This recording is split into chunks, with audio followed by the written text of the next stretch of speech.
1851, where we follow Moses Grant, a black boy born into slavery who was said to speak with the dead, a mystery that science has never been able to explain. This is a disturbing and intense story, rooted in fear, silence, and unanswered questions. Take a moment, breathe, and listen carefully. Before we begin, make sure to subscribe to the channel and write in the comments which city and country you're listening from. Your participation helps keep these stories remembered instead of buried. Let's begin.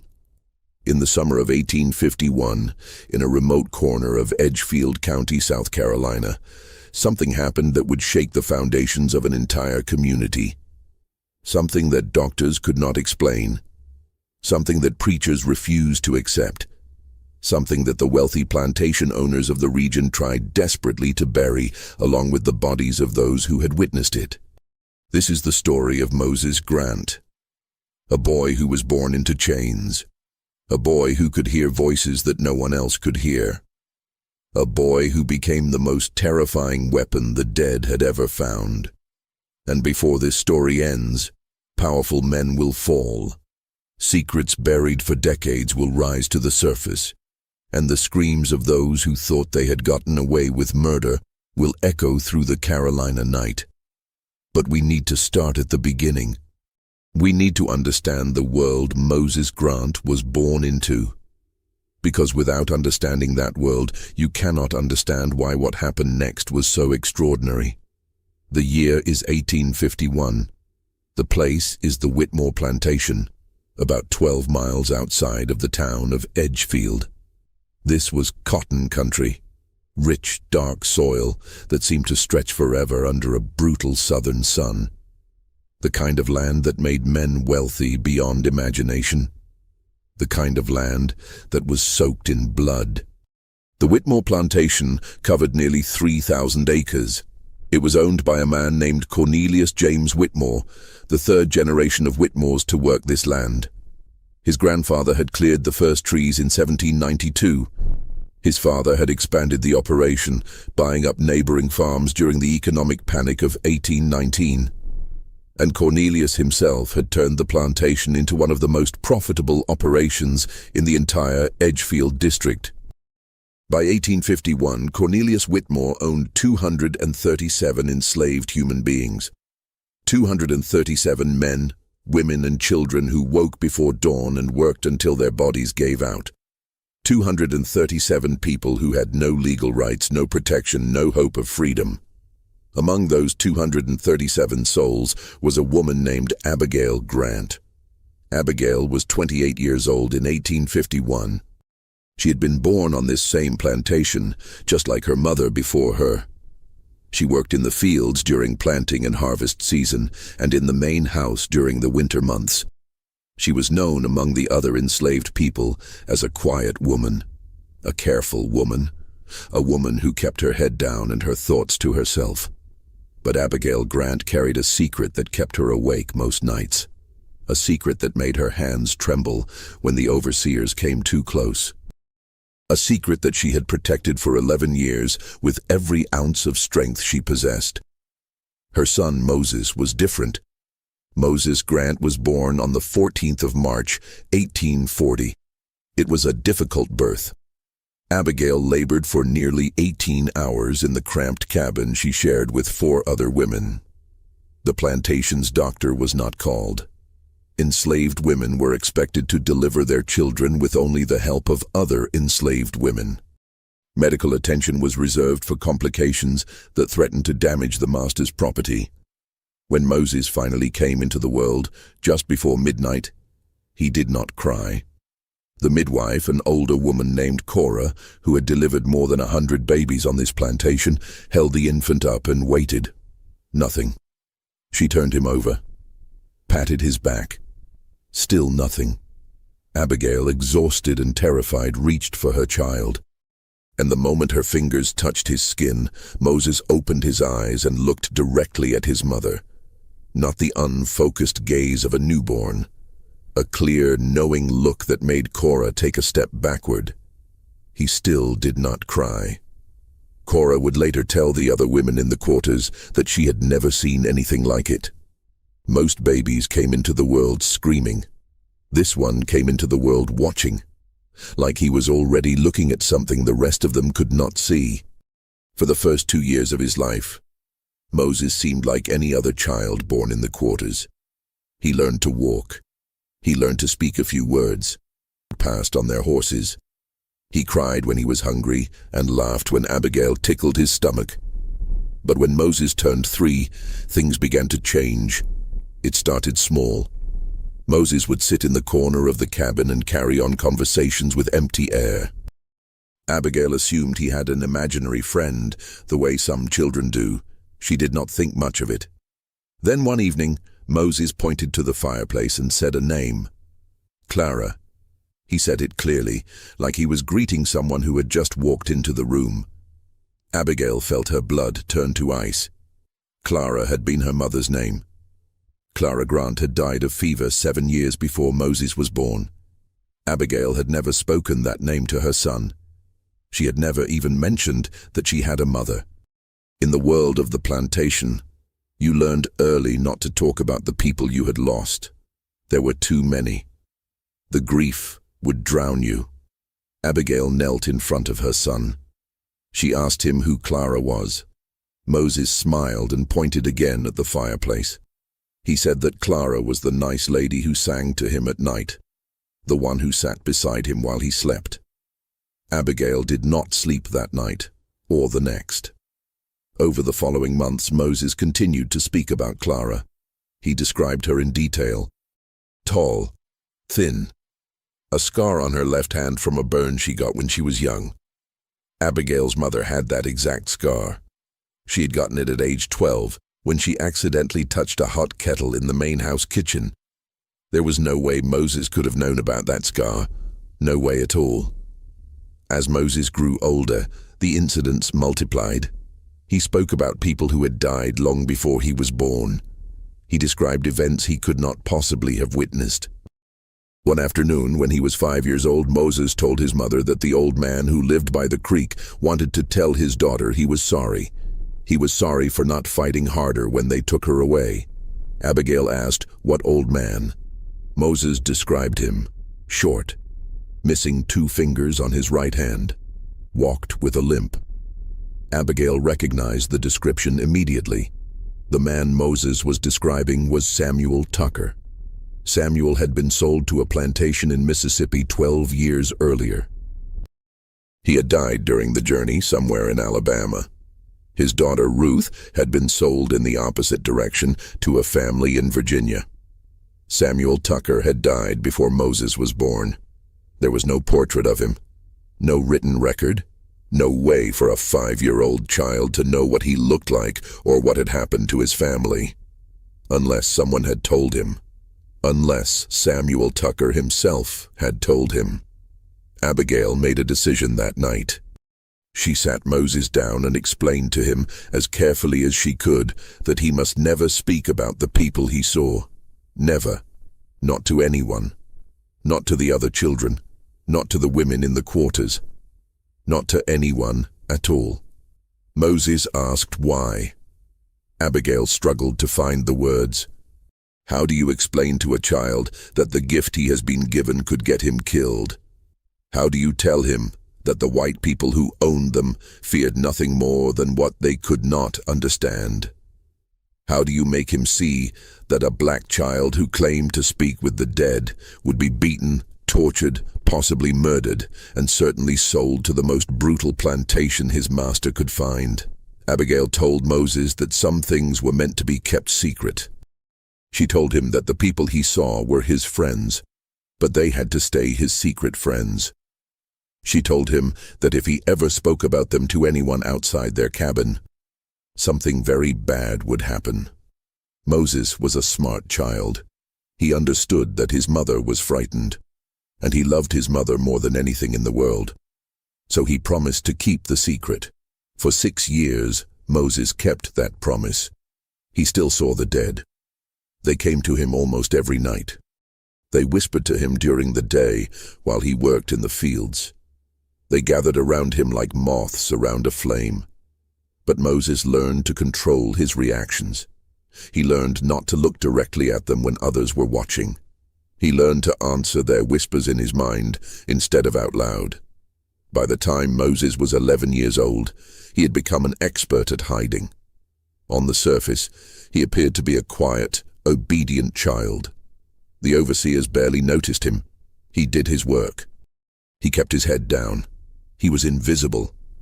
But beneath that surface, Moses carried the weight of hundreds of souls. Every enslaved person who had died on the Whitmore plantation over the past 60 years had found their way to him. They told him their stories. They showed him their deaths. They shared with him their rage and their sorrow and their desperate need to be remembered. Moses listened to them all, and he kept their secrets, just as he kept his own. Everything changed on the night of August 17th, 1851. The head overseer on the Whitmore plantation was a man named Jonas Caldwell. He was 43 years old, originally from Tennessee, and he had been working for Cornelius Whitmore for 11 years. In that time, he had earned a reputation as one of the most brutal overseers in Edgefield County. Jonas Caldwell believed that fear was the only tool that kept enslaved people in line. He used his whip freely and without provocation. He had killed at least 4 enslaved people during his tenure, though officially these deaths were recorded as accidents or illnesses.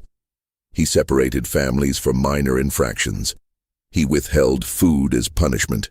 He was, by any measure, a monster. The enslaved people on the Whitmore plantation lived in constant terror of Jonas Caldwell. They whispered his name like a curse. They prayed that he would fall from his horse. They dreamed of the day when his cruelty would catch up with him. On the night of August 17th, those prayers were answered. It was just past midnight when the screaming began. The sound came from the overseer's cottage, a small wooden house about 200 yards from the main quarters. The screaming was raw and primal, the kind of sound a man makes when he is facing something beyond his comprehension. Several enslaved men were the first to arrive at the cottage. They found the door standing open. Inside, Jonas Caldwell was lying on the floor in front of the fireplace. He was dead. There was no blood, no sign of violence, no obvious cause of death. Jonas Caldwell simply lay there, his eyes wide open, his face frozen in an expression of absolute terror. His mouth was still open from the final scream that had torn from his throat. The other overseers arrived within minutes. They examined the body. They searched the cottage. They found nothing. No weapon. No sign of struggle. No indication of what had happened. The plantation doctor was summoned from his bed. He examined Jonas Caldwell by lamplight and declared himself baffled. The man's heart had simply stopped. There was no medical explanation. It was as if Jonas Caldwell had been frightened to death. By morning, the entire plantation was buzzing with speculation. The white overseers huddled together, speaking in low voices. The enslaved people whispered among themselves, hardly daring to believe that their tormentor was truly gone. And then Moses Grant made a mistake. He was working in the field that morning, picking cotton alongside his mother and about 30 other enslaved people. The overseer who had replaced Caldwell for the day was a younger man named Peters. Peters rode up and down the rows, watching for anyone who slowed their pace. 2 enslaved men near Moses were talking quietly about what had happened. They were speculating about how Caldwell had died. One thought it was his heart. The other thought someone had poisoned him. Moses, without thinking, spoke up. He said that nobody had poisoned Jonas Caldwell. He said that Caldwell had seen something that came through his wall just after midnight. Something that walked toward him even though it had no legs below the knee. Something that reached out with hands that were missing fingers. Moses said that Jonas Caldwell had recognized the thing that came for him. He had recognized him because he was the one who had cut off those fingers with an axe 8 years ago. right before he beat that man to death behind the tobacco barn. Moses said the dead man's name was Henry, and Henry had waited 8 years for this night. 8 years of watching. 8 years of building up enough strength to cross over. 8 years of planning exactly how he would make Jonas Caldwell pay. Moses said that Henry had wrapped his broken hands around Caldwell's throat. Not to choke him, just to show him, just to make him see, just to force Caldwell to look into the eyes of a man he had murdered and forgotten. Moses said that Caldwell's heart had given out after about 2 minutes. He said that by the end, Caldwell was crying and begging for mercy. He said that Henry did not give him any. When Moses finished speaking, he looked up and found every person in the row staring at him in absolute silence. He realized too late what he had done. Word spread through the quarters within hours. By that evening, everyone on the plantation had heard some version of the story. The strange boy in the fields. The one who had described Jonas Caldwell's death in detail that no living person could have known. The one who had named a man called Henry who had been beaten to death years ago. The older enslaved people remembered Henry. His name was Henry Rawlins. He had been killed in the summer of 1843 when Moses was just 3 years old. The official story was that Henry had fallen from a hayloft and broken his neck. But everyone knew the truth. Everyone knew that Jonas Caldwell had murdered him for stealing food from the main house kitchen. How had an 11-year-old boy known about Henry Rawlins? How had he known about the fingers? How had he known what happened behind the tobacco barn? There was only one explanation, and that explanation terrified everyone. Abigail found her son hiding in their cabin that afternoon. She was shaking with fear. She grabbed Moses by the shoulders and demanded to know what he had been thinking. Why had he spoken? Why had he broken his promise? Moses did not have an answer. He said that Henry had been standing right next to him in the field. He said that Henry had been waiting so long for someone to know what had really happened. He said that he could not help himself. Abigail knew that it was too late. The secret was out, and it was only a matter of time before it reached the main house. It took less than 24 hours. Cornelius Whitmore heard the story from one of his house servants on the morning of August 19th. At first he dismissed it as foolish superstition. The enslaved population was always spinning tales about spirits and curses and things that went bump in the night. It was part of their culture, part of their way of making sense of the brutal world they lived in. But something about this particular story nagged at him. Cornelius called for his personal servant, a man named Thomas, who had been with the family for 30 years. Thomas was as close to trusted as any enslaved person could be. Cornelius asked him about the boy in the fields, the one who was saying strange things. Thomas hesitated. He knew that any answer he gave could put Moses in danger, but he also knew that refusing to answer would put himself in danger.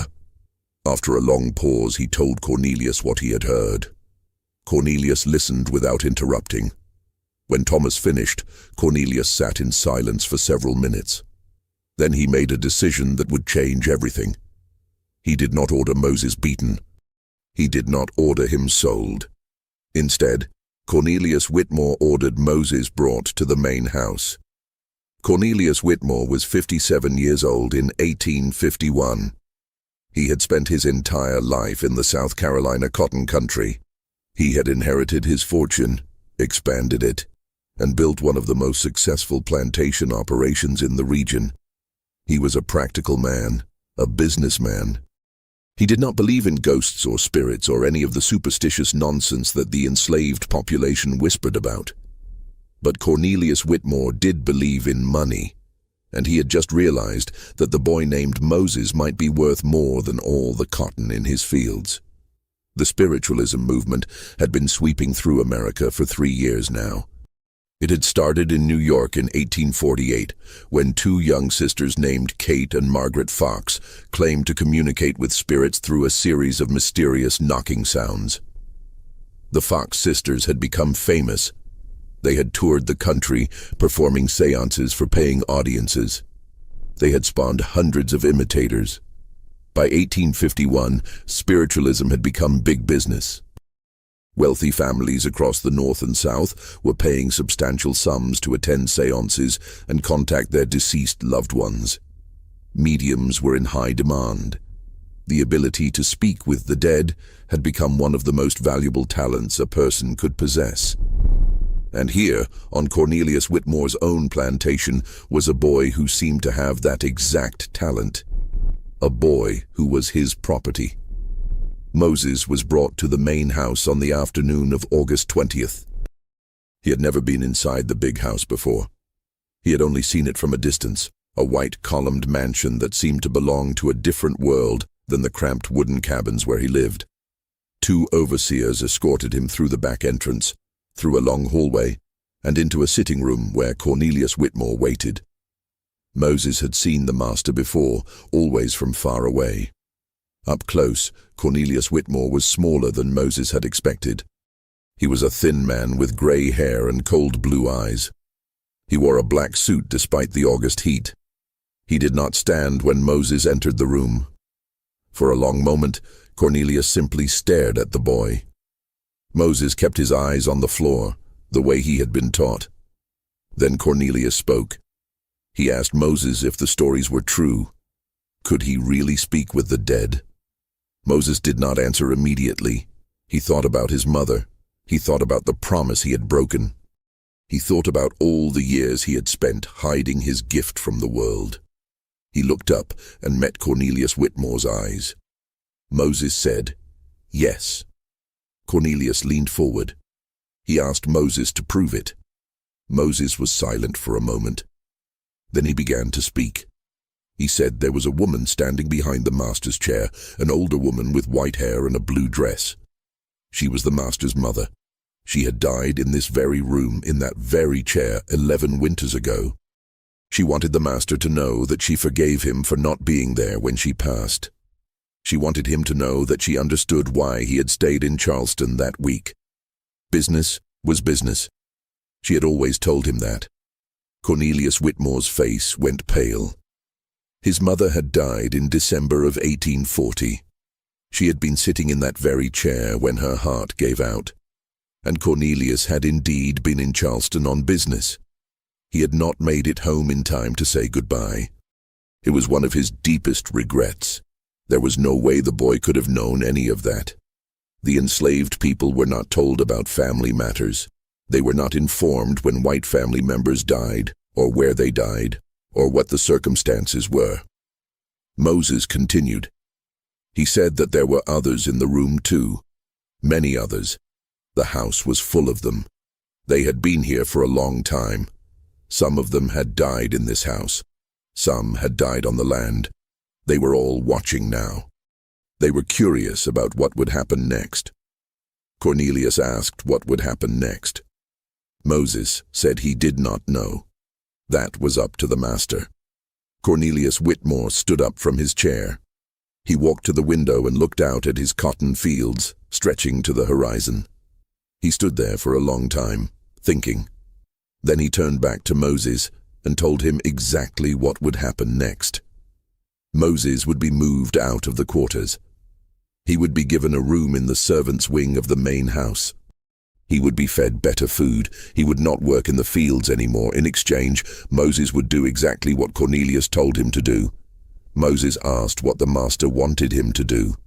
Cornelius smiled. It was not a kind smile. He wanted Moses to speak with the dead. Within 2 weeks, word had spread throughout Edgefield County that Cornelius Whitmore had acquired something remarkable. A young enslaved boy who could communicate with spirits. A genuine medium. A direct line to the other side. Cornelius was careful about how he presented this information. He did not take out advertisements in newspapers. He did not hire a promoter. Instead, he let the story spread through the social networks of the Southern aristocracy. A word dropped at a dinner party here. A hint given during a business meeting there. By the first week of September, the requests were flooding in. Mrs. Carolyn Ashford of Barnwell County had lost her husband to fever the previous spring. She was desperate to know if he had forgiven her for their final argument. She offered $50 for a private session with the boy.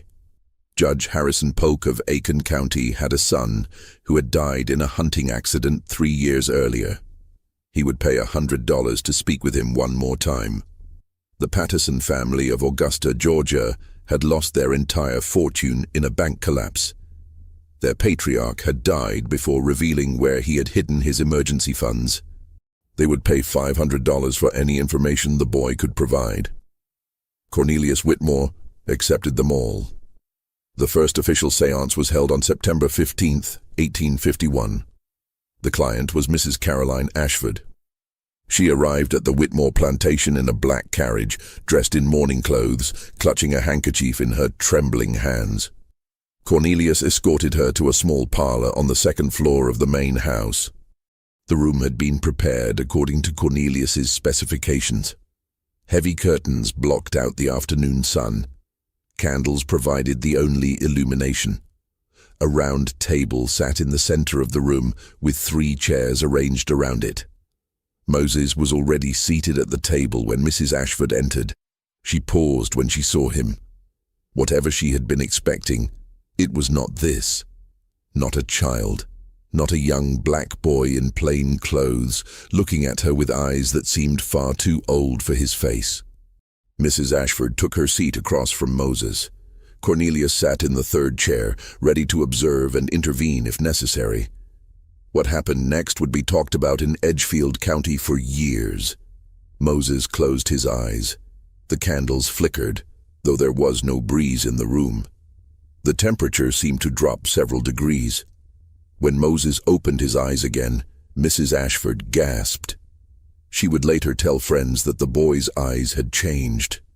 They were the same brown color, but there was something different in them, something that was not the boy anymore.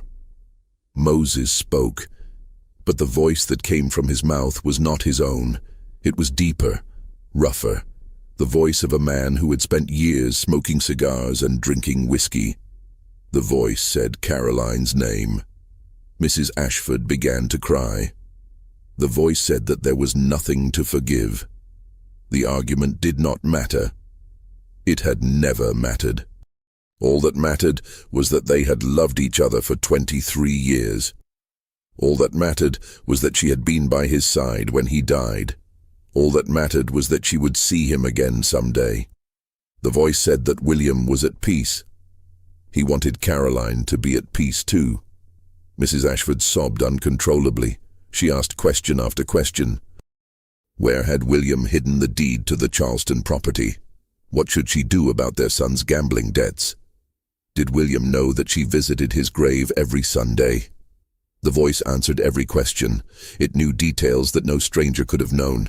It referenced private conversations. It mentioned incidents that had happened years ago.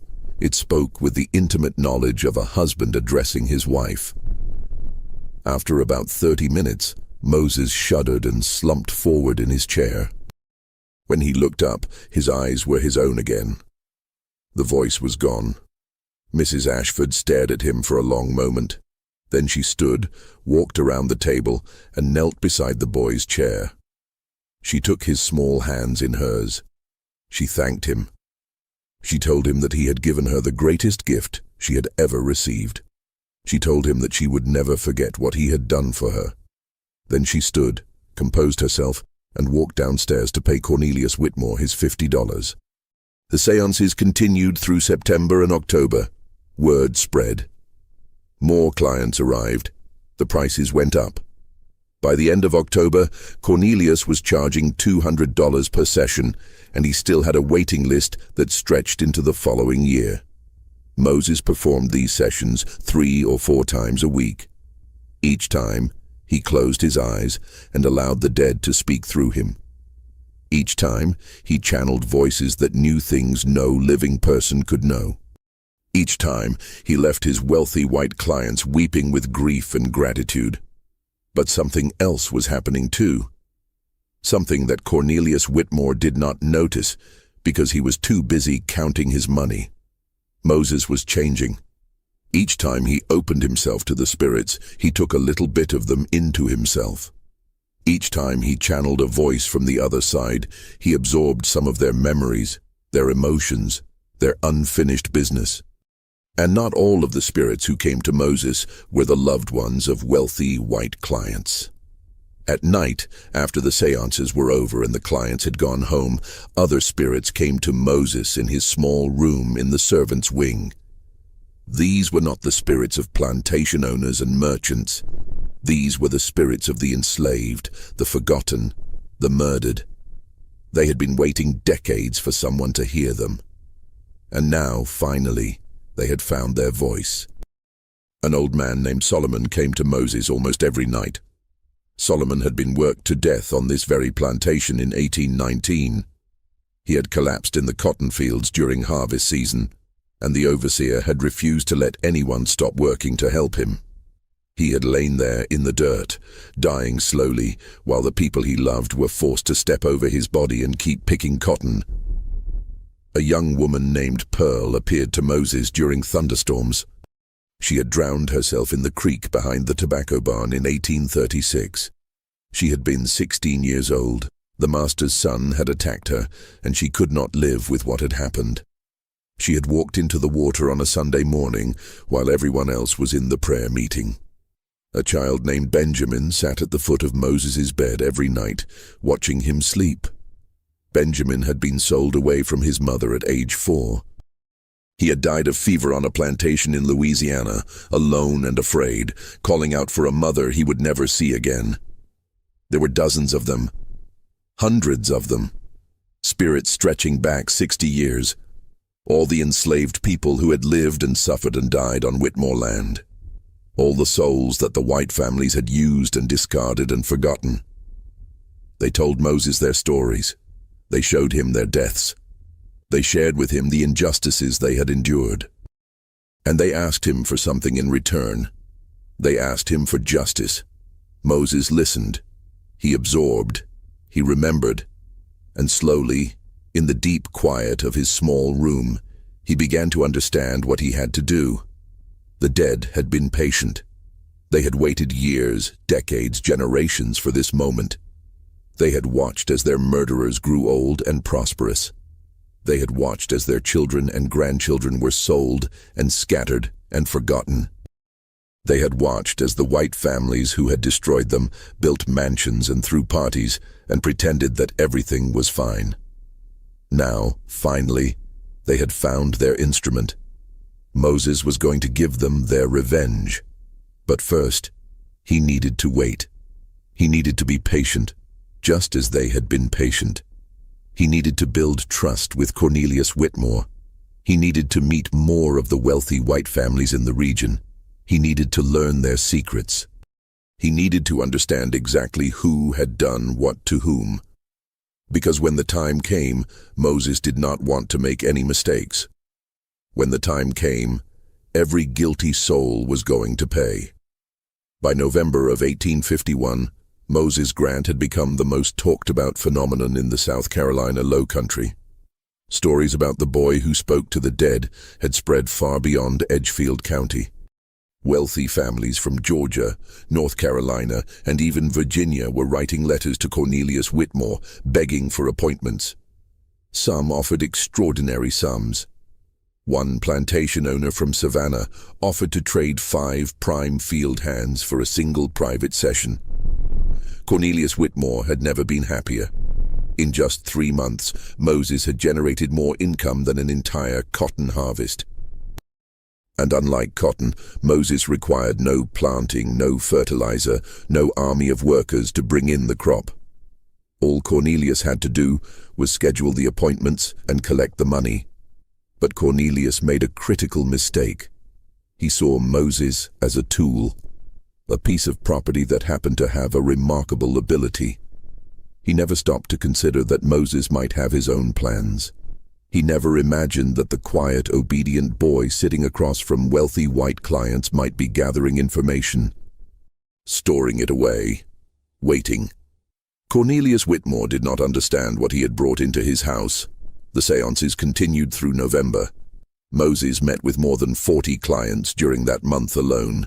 He channeled the spirits of dead husbands and wives, dead children and parents, dead business partners and old friends. He answered questions about hidden money and secret affairs. He delivered messages of love and forgiveness, and every single session taught him something new.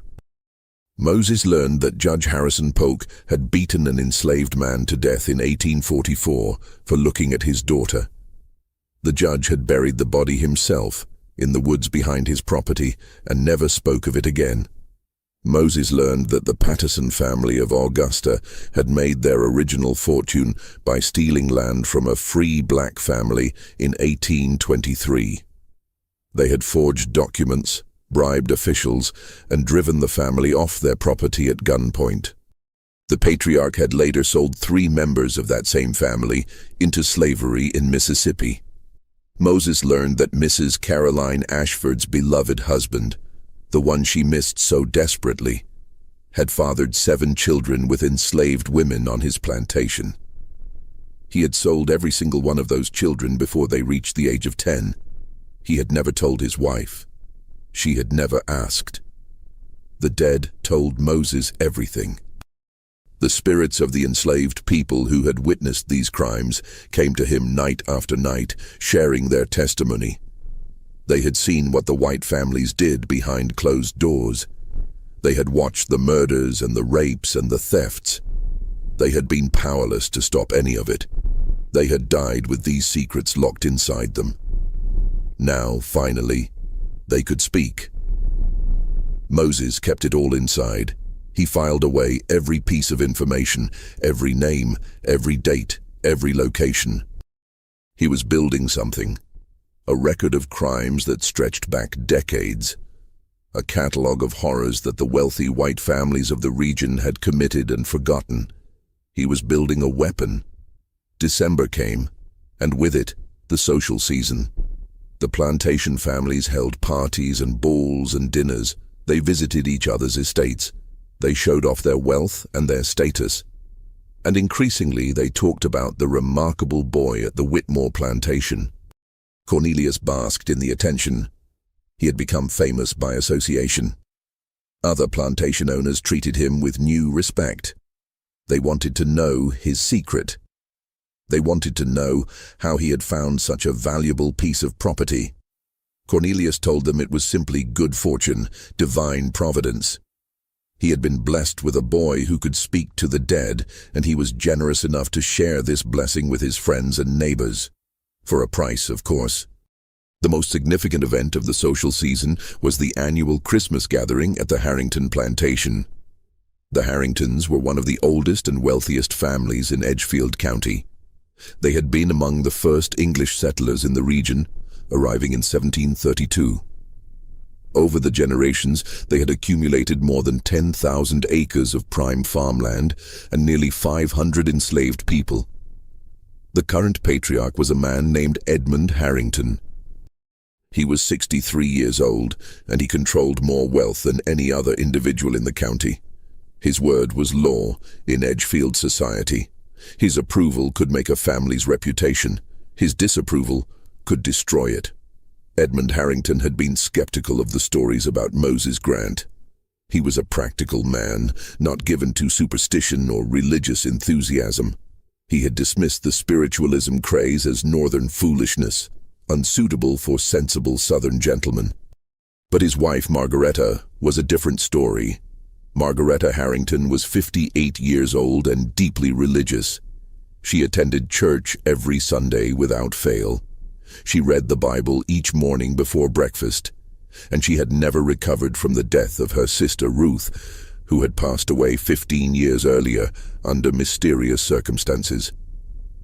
Ruth had been visiting the Harrington plantation in the summer of 1836, when she suddenly fell ill. The doctors said it was a fever.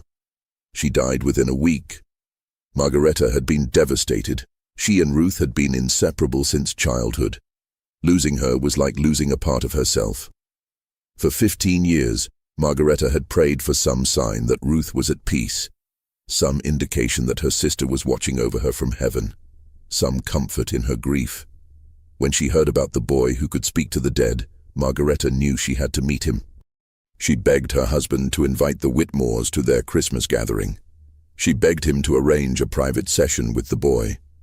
Edmund resisted at first, but he loved his wife, and he could deny her nothing. He sent a letter to Cornelius Whitmore. The invitation arrived at the Whitmore plantation on December 15th. Cornelius was thrilled. An invitation to the Harrington Christmas gathering was a mark of the highest social distinction. It meant that he had truly arrived. It meant that the Whitmore family was now considered part of the county's elite. The fact that the invitation came with a request for Moses to perform a séance only made it better. Edmund Harrington was offering $500 for a private session. $500, more than Cornelius had ever charged before. Cornelius accepted immediately. Moses learned about the upcoming séance on December 16th. Cornelius called him into the study and explained the situation. In 1 week, they would travel to the Harrington plantation. Moses would perform for the most important family in the county. This was his chance to prove himself. This was his chance to make Cornelius proud. Moses nodded and said, "Yes, sir," the way he always did. But inside something was shifting. Moses had heard the name Harrington before. He had heard it from the spirits who visited him at night. The dead had told him things about the Harrington family. Terrible things. Moses had been waiting for an opportunity. Now, finally, it had arrived. The Whitmore family arrived at the Harrington plantation on December 22nd, 1851. The estate was even larger and more impressive than the Whitmore property. The main house was a massive Greek Revival mansion with 12 white columns across the front. Enslaved servants in matching uniforms waited on the steps to greet arriving guests. Moses was brought in through the back entrance, as was appropriate for an enslaved person. He was taken to a small room in the servants' quarters where he would wait until he was needed. The Christmas gathering was scheduled to last 3 days. There would be dinners and dances and hunting parties. The séance was scheduled for the evening of December 23rd, after dinner. Margareta Harrington had requested a private session with only herself, her husband, and Cornelius Whitmore present. Moses spent the day of December 23rd in his small room, waiting. But he was not alone. The spirits of the Harrington plantation had found him the moment he arrived. They had been waiting for someone like him for a very long time. They told him everything. They told him about the enslaved woman named Ruth who had worked in the main house kitchen. Not Margareta's sister Ruth, a different Ruth. A black woman who had been purchased by the Harrington family in 1834. This Ruth had been beautiful, 20 years old when she arrived at the plantation, tall and graceful with high cheekbones and deep brown eyes. She had attracted the attention of Edmund Harrington from the very first day. Edmund Harrington had forced himself on Ruth repeatedly over the next 2 years.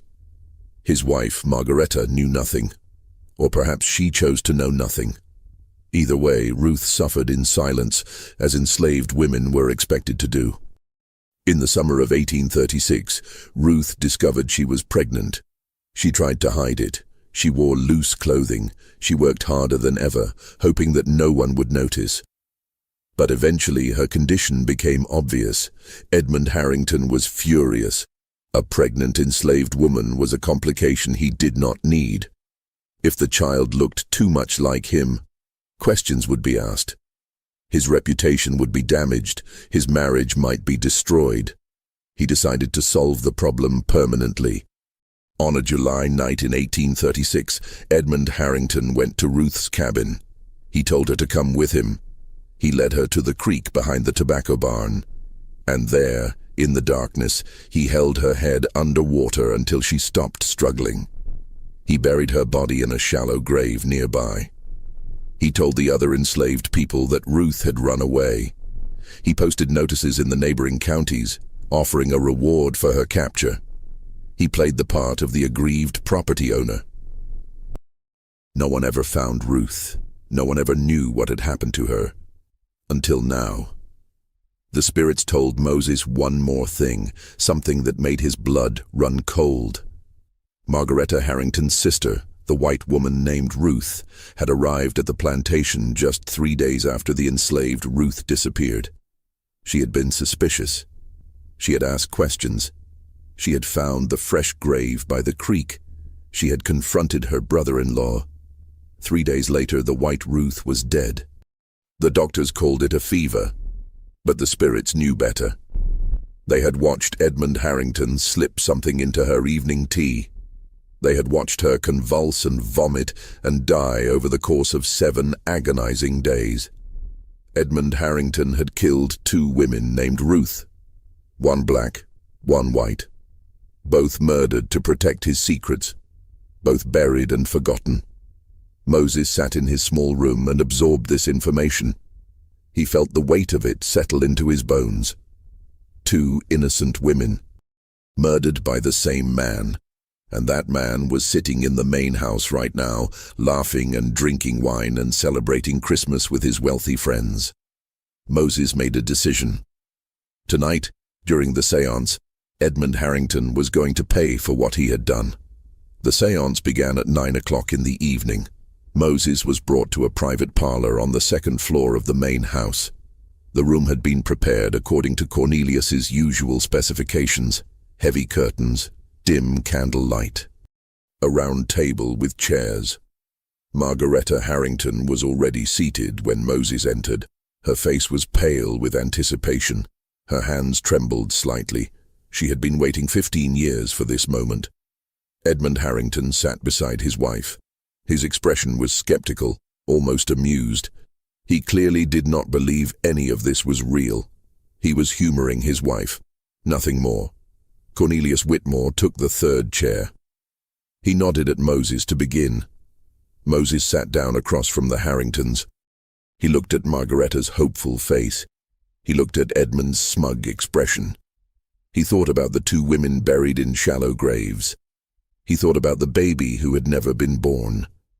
He closed his eyes. The room grew cold. The candles flickered. Margaretta gasped. When Moses opened his eyes again, they were different, darker, older, filled with something that made Edmund Harrington's smug expression falter for the first time. Moses spoke, but the voice was not his own. It was a woman's voice, soft, southern, cultured. The voice of Margaretta's sister. The voice said Margaretta's name. Margaretta burst into tears. She reached across the table, grasping at nothing, trying to touch the spirit of her beloved sister. The voice continued. It said that it had missed Margaretta terribly. It said that it had been watching over her all these years. It said that it loved her and always would. Margaretta sobbed with joy. This was everything she had hoped for. This was proof that Ruth was at peace. This was the comfort she had been seeking for 15 years. Then the voice changed. It became harder, angrier. The soft, southern accent sharpened into something fierce. The voice said that there was something Margaretta needed to know, something she had never been told, something that had been hidden from her for 15 years. The voice said that she had not died of fever. Margaretta's sobs stopped abruptly. She stared at Moses with wide, confused eyes. The voice continued. It said that she had been murdered, poisoned, by someone in this very room. Edmund Harrington stood up so fast that his chair crashed backward onto the floor. He shouted at Cornelius. He demanded that this spectacle be stopped immediately. He said the boy was lying. He said this was all a fraud, a trick, a manipulation. But Moses kept speaking. The voice kept coming, and now it was not just one voice anymore. Another voice joined in, a different voice, lower, rougher. The voice of a black woman who had grown up in the cotton fields. This voice said her name was Ruth too. This voice said she had worked in this very house. She had cooked meals in the kitchen downstairs. She had served Edmund Harrington his breakfast every morning for 2 years. This voice said Edmund Harrington had attacked her, again and again, for months, in the pantry, in the cellar, in the dark corners of the house where no one could see. This voice said she had become pregnant. And when Edmund found out, he took her to the creek behind the tobacco barn. He held her under water. He felt her struggle and go still. He buried her body where no one would find it. Margaretta Harrington turned to look at her husband. Her face was no longer hopeful. It was horrified, shattered. The face of a woman whose entire world was crumbling around her. Edmund Harrington was backing toward the door. His face had gone white.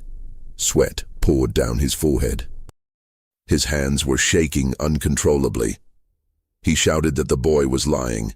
He shouted that this was witchcraft, devil's work, something evil that needed to be destroyed. Moses stood up from his chair. The two voices continued to speak through him, overlapping, blending together, black and white, enslaved and free, two women murdered by the same man. The voices described exactly how Ruth the enslaved woman had died.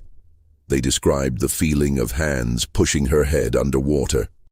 They described the burning in her lungs as she struggled for air. They described the moment when everything went dark. The voices described exactly how Ruth, the white woman, had died. They described the bitter taste of the poison in her tea. They described the 7 days of agony that followed. They described the moment when she realized her own brother-in-law had murdered her. Edmund Harrington screamed. He lunged toward Moses, his hands reaching for the boy's throat. But before he could take 2 steps, he stopped. His body went rigid, his eyes bulged, his mouth opened in a silent scream. He was staring at something behind Moses, something no one else in the room could see. The spirits had come for Edmund Harrington, not just the 2 Ruths. All of them. Every enslaved person who had suffered and died on Harrington land over the past 100 years. Every soul who had been worked to death, beaten to death, sold away from their families, discarded like broken tools. They had found their way to this room. They had gathered around the man who represented everything they had endured, and they wanted him to see them. Edmund Harrington fell to his knees. He began to cry. He began to beg. He called out to God for mercy. He called out to his mother for help. He confessed everything. Yes, he had killed Ruth. Yes, he had killed both of them. Yes, he had attacked enslaved women for years. Yes, he had sold the children he had fathered into slavery in other states. Yes, he had done terrible things. He admitted it all. Margaretta Harrington stood frozen by the table, watching her husband's complete breakdown. Cornelius Whitmore had pressed himself against the wall, his face a mask of shock and fear. Moses simply watched. The spirits were not satisfied with confession. They wanted more. They wanted Edmund Harrington to feel what his victims had felt. They wanted him to experience the terror and pain and helplessness that he had inflicted on so many others. They began to show him. Edmund Harrington screamed again. This time the scream was different. It was the scream of a man being torn apart from the inside, the scream of a man whose mind was being flooded with 100 years of suffering. He collapsed onto the floor, his body convulsed. Foam appeared at the corners of his mouth. His eyes rolled back until only the whites were visible. After about 3 minutes, he stopped moving. Edmund Harrington was dead. The parlor was silent except for Margaretta's ragged breathing. She stood over her husband's body, looking down at the man she had loved for 40 years. The man who had murdered her sister. The man who had attacked enslaved women. The man who had hidden a lifetime of evil behind a facade of wealth and respectability. She did not cry. She did not scream. She simply stood there, processing the destruction of everything she had believed. Cornelius Whitmore was the first to move. He grabbed Moses by the arm and dragged him toward the door. His face was pale with terror. He had just witnessed something that defied all rational explanation. A man had confessed to murder, and then died, right in front of him, apparently frightened to death by something invisible. And Cornelius suddenly realized that the boy he had been using to make money might be something far more dangerous than he had ever imagined. The next few hours were chaos. The other guests at the Christmas gathering were awakened by the commotion. Doctors were summoned. The local sheriff was called. Edmund Harrington's body was examined and re-examined. The official cause of death was listed as a sudden failure of the heart. There was no evidence of foul play, no poison, no wounds. The man had simply died. But everyone who had been in that parlor knew the truth. They had heard the voices. They had seen Edmund Harrington's confession. They had watched something supernatural tear him apart. And they knew exactly who was responsible. Cornelius Whitmore left the Harrington plantation that same night, dragging Moses with him. He did not speak during the entire journey home. His mind was racing, trying to process what had happened. On one hand, Edmund Harrington had been a murderer, a rapist, a man who deserved whatever punishment he received. On the other hand, Moses had just killed one of the most powerful men in South Carolina. Not with a weapon, not with poison, with something far worse, with the voices of the dead. If word got out about what had really happened in that parlor, there would be consequences. The white families of the region would not tolerate an enslaved boy who could expose their secrets and strike them dead. They would demand that Moses be destroyed. Cornelius had a choice to make. He could try to protect his valuable property, or he could join the inevitable mob and save himself. It did not take him long to decide. By the morning of December 24, 1851, messages had been sent to every major plantation in Edgefield County. A secret meeting was called for that evening. The topic was simple: what to do about Moses Grant.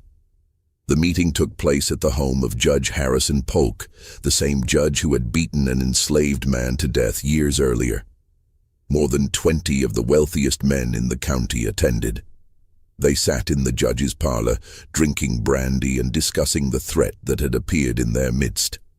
The story of what had happened at the Harrington plantation had already spread. Some details had been exaggerated, others had been suppressed, but the basic facts were clear. A young enslaved boy had channeled the spirits of the dead. Those spirits had accused Edmund Harrington of murder, and Edmund Harrington had died as a result. Every man in that parlor had secrets. Every man had done things that he would not want exposed. Every man looked around the room and wondered who would be next. They agreed unanimously that Moses Grant had to be eliminated. The question was how. They could not simply kill him outright. There would be questions. Cornelius Whitmore might object. And there was the disturbing possibility that killing the boy might somehow make things worse. What if his spirit became one of the vengeful dead? What if he came back even more powerful than before? They decided to approach the problem carefully. They would take Moses from the Whitmore plantation under cover of darkness. They would transport him far from Edgefield County.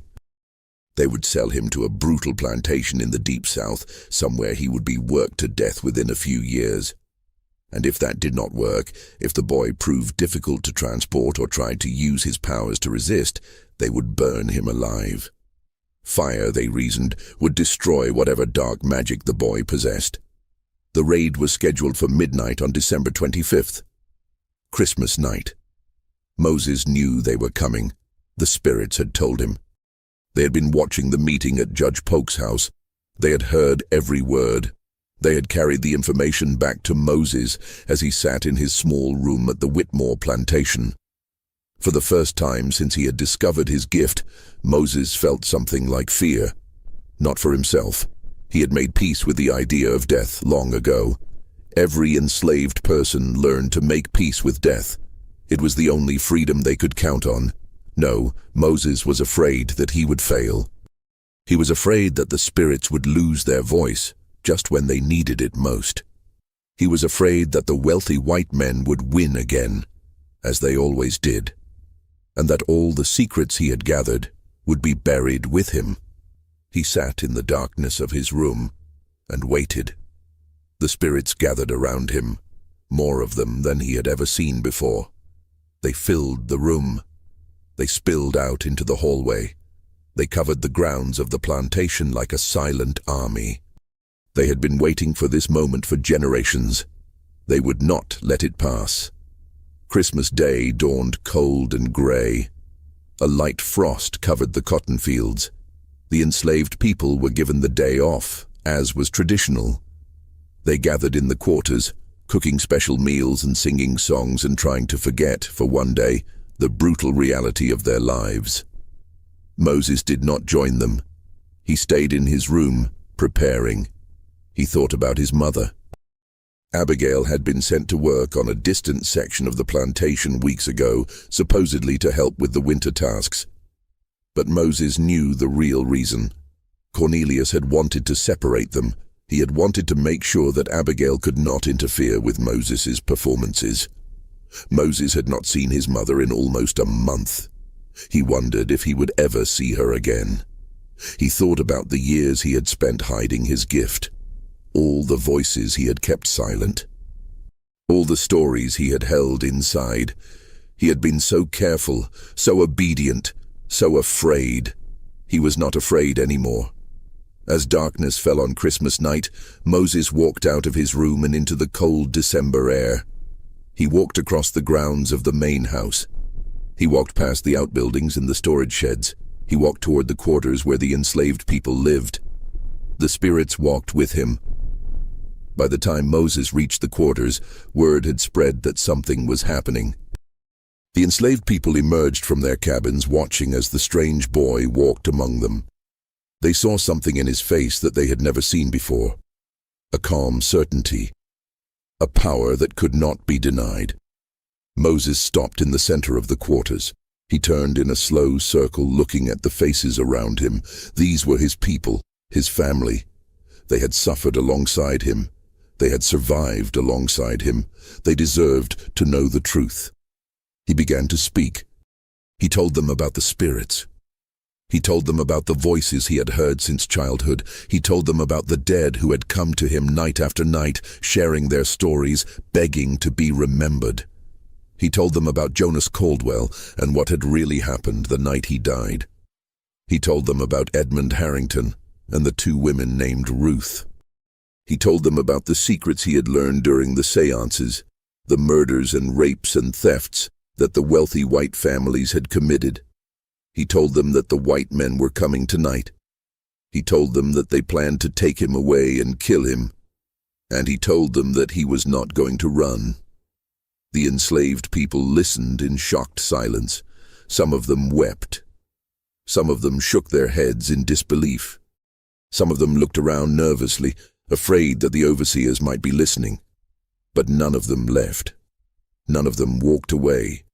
They stood with Moses in the cold December darkness, waiting to see what would happen next. They did not have to wait long. Just before midnight, the sound of hooves echoed across the plantation. Torches appeared in the distance, moving toward the quarters. The white men had arrived. There were about 30 of them. They rode in a tight formation, carrying rifles and ropes and torches. Judge Harrison Polk led the group. Cornelius Whitmore rode beside him, his face tight with fear and shame. They had expected to find Moses alone in his room. They had expected to drag him out quietly, while the other enslaved people slept. They had expected no resistance. Instead, they found the entire population of the quarters standing in the open, surrounding a small boy in the center. Judge Polk reined in his horse. He surveyed the scene with cold eyes. He demanded that Moses Grant step forward immediately. No one moved. The judge repeated his demand. He warned that anyone who interfered would be severely punished. He said that this was not their concern. He said that Moses had committed crimes against the white families of the region and had to face justice. Still no one moved. The judge's patience ran out. He ordered his men to dismount and take the boy by force. 20 armed white men began walking toward the crowd of enslaved people. They carried their rifles at the ready. They expected the crowd to part. They expected fear and submission, the same fear and submission they had relied on for generations. Moses stepped forward. He walked through the crowd until he stood alone, facing the approaching white men. He was 11 years old. He was small and thin and unarmed. By every logical measure, he was utterly powerless. But Moses Grant was not alone. The air around him began to shimmer. The temperature dropped so sharply that the white men's breath turned to fog. The torches they carried flickered and dimmed, their flames struggling against a cold that had nothing to do with the winter night. And then the dead appeared. They materialized out of the darkness, one by one at first, then in groups, then in waves. The spirits of every enslaved person who had died on Whitmore land. The spirits of those who had been murdered, worked to death, sold away, broken. They rose from the earth where their bones had been scattered. They emerged from the shadows where their memories had been forgotten. There were hundreds of them, men and women and children, old and young. Some bore the marks of their deaths, the wounds and scars that had ended their lives. Others appeared as they had been in moments of peace, strong and whole and unbroken. They surrounded Moses like an army gathering around its general. They faced the white men with eyes that burned with 100 years of rage. The white men stopped walking. Judge Harrison Polk's face went pale. His hands began to shake. He was staring at the ghost of the man he had beaten to death in 1844. The man was looking back at him with an expression of infinite patience. Cornelius Whitmore fell from his horse. He scrambled backward in the dirt, screaming, as the spirits of everyone who had died on his land moved toward him. The other white men broke and ran. They dropped their torches and rifles and fled into the darkness. Their horses bolted, adding to the chaos. Within minutes, the carefully organized raid had dissolved into pure terror. Only Judge Polk remained, frozen in place, unable to look away from the ghost that stood before him. Moses walked toward the judge. The spirits parted to let him pass. He stopped directly in front of Judge Polk's horse and looked up at the man who had planned to kill him. Moses spoke with his own voice, clear and calm and certain. He told the judge that the dead were tired of waiting. He told him that the secrets buried across this county were going to be revealed. He told him that every murder, every rape, every cruelty that the white families had committed was going to be brought into the light. He told the judge that he could run. He could sell his plantation and flee to another state. He could try to escape the past he had created. But the dead would find him. They would always find him. Because the dead had nothing but time. Judge Harrison Polk looked into Moses's eyes. He saw something there that broke him. He saw the faces of everyone he had ever harmed, staring back at him with absolute clarity. He turned his horse and fled into the night. Moses watched him go. Then he turned back to face his people. The spirits were beginning to fade, their energy exhausted by the effort of manifestation. But before they disappeared entirely, they did something that Moses had not expected. They bowed to him. One by one, the hundreds of spirits lowered their heads in a gesture of gratitude and respect. They had waited so long for this night. They had suffered so much. And finally, through this small boy, they had been given their voice. Then they were gone, and Moses was alone with the living. The aftermath of that night changed everything. Word of what had happened spread across South Carolina within days. The story grew with each telling. Some versions claimed that Moses had summoned demons from hell. Others said he had called down the wrath of God himself. But all versions agreed on the essential facts. The wealthy white men of Edgefield County had come to destroy a boy, and something had stopped them. Judge Harrison Polk was found dead in his study 3 days later. The official cause was heart failure. His face was frozen in an expression of terror. Cornelius Whitmore sold the Whitmore plantation within a month. He moved to Texas and never returned to South Carolina. He never spoke of Moses Grant again. Several other families in the region quietly sold their properties and relocated. They offered no explanations. They simply left, as if fleeing from something they could not name. Moses Grant disappeared from the historical record after that Christmas night. No documents show what happened to him.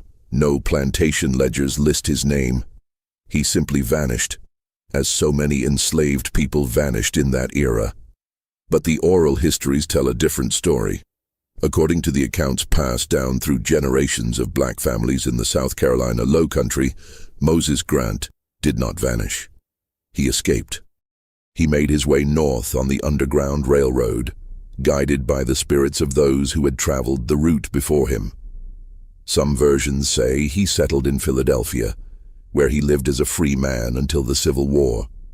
Others say he continued north to Canada, where slavery could not touch him. Some versions say he continued to hear the voices of the dead throughout his life. They say he used his gift to help other escaped slaves find their way to freedom. They say the spirits guided him through dangerous territory, warned him of slave catchers, led him to safe houses where sympathetic people would hide him. What is certain is that the events of December 1851 had a lasting impact on Edgefield County. The wealthy white families never fully recovered their sense of invulnerability. They had been confronted with something they could not control, could not buy, could not beat into submission. They had been forced to face the accumulated weight of their crimes, and they had learned that the dead do not forget. The story of Moses Grant survived because the people who witnessed that Christmas night refused to let it die. They passed it down to their children, who passed it to their children, who passed it to theirs. It became a story of hope, a story of resistance, a story that proved that even the most powerless among us can find a way to strike back. The lesson of Moses Grant is simple but profound. You cannot bury the truth forever. You cannot silence every voice. You cannot escape the consequences of your actions, no matter how much power you have or how many generations pass. The dead remember, and sooner or later they find a way to speak. Moses Grant was born into chains in 1840. He was considered property under the law, worth only what his labor could produce. He had no rights, no legal standing, no protection of any kind. But Moses Grant had something that his enslavers could never take from him. He had a gift. He had a connection to those who had come before. He had the voices of the ancestors whispering in his ear, sharing their stories, demanding to be heard. And when the moment came, Moses Grant used that gift to tear down the walls of silence that had protected evil for generations. He was 11 years old. He was enslaved. He was just a child. And he changed everything.